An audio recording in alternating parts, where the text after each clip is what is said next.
मौसम क्लियर होएगा, जब ये विंटर सीजन आएगा तब इधर का व्यू बहुत अच्छा। লেজ নাড়াচ্ছে, ইশারা দিয়ে দিয়েছে, বলছে যে বন্ধু হতে চাই। বা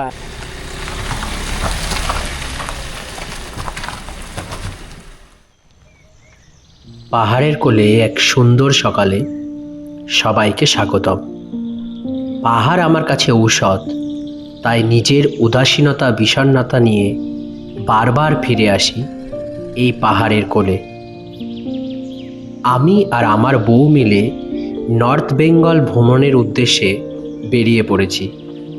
আমাদের প্রথম গন্তব্যস্থল হলো দাওয়াই পানি। তো দাওয়াই পানিতে আমরা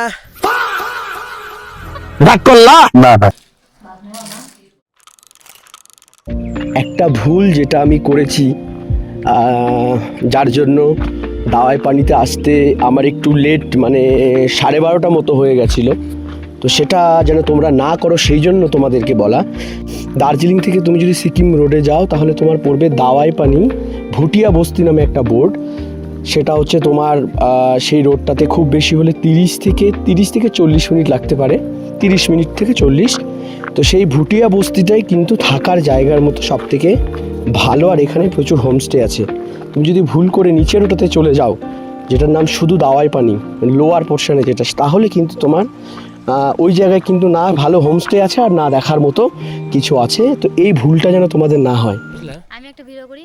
কি ভিডিও করবে? এসেছিলাম কাঞ্চনজঙ্ঘা দেখতে, কিন্তু প্রত্যেকবারের মতো কুয়াশা ঢাকা মেঘ দেখে বাড়ি যাচ্ছি। তাহলে তারপরে না, এটা না বলবো, তোমরা যারা পাহাড়ে আসার প্ল্যান করছো তাদেরকে বলে দিচ্ছি যে ঠিক আছে তোমরা এসো, কিন্তু তোমরা এসো না নাকি?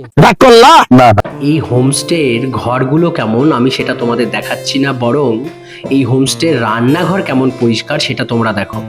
কারণ কোনো বাড়ির রান্নাঘর যদি পরিষ্কার থাকে তাহলে তার ঘর পরিষ্কার হতে বাধ্য।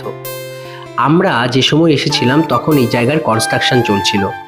বীরেন রায়ের হোমস্টে, এটার কিন্তু আরও একটা পুরনো হোমস্টে রয়েছে যেটা উপরে আছে।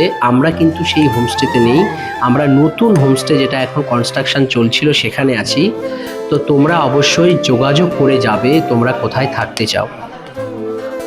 এই জায়গার খাবারের কোয়ালিটি নিয়ে বলার কিছু নেই, কারণ পাহাড়ে প্রায় বেশিরভাগ জায়গাতেই খাবারের কোয়ালিটি কিন্তু বেশ ভালোই হয়। তো এখানেও খাবারের কোয়ালিটি বেশ ভালো। আর এখানে থাকা খাওয়া কিন্তু 1500 টাকা করে, যেখানে তোমাকে পুরো প্যাকেজটা পড়বে পার পার্সন। দাওয়াই পানির পরে আমরা নেক্সট দিন চলে গেছিলাম কালিম্পংয়ের দিকে, এবং সেই জায়গায় কোথায় ছিলাম এবং কোথায় ঘুরতে গেছিলাম সেটা সম্পর্কে নেক্সট ব্লগ আসতে চলেছে। তো অবশ্যই সাবস্ক্রাইব করে রেখো আমার চ্যানেলটি, যাতে পরের ভিডিওগুলি তোমরা দেখতে পারো। ধন্যবাদ।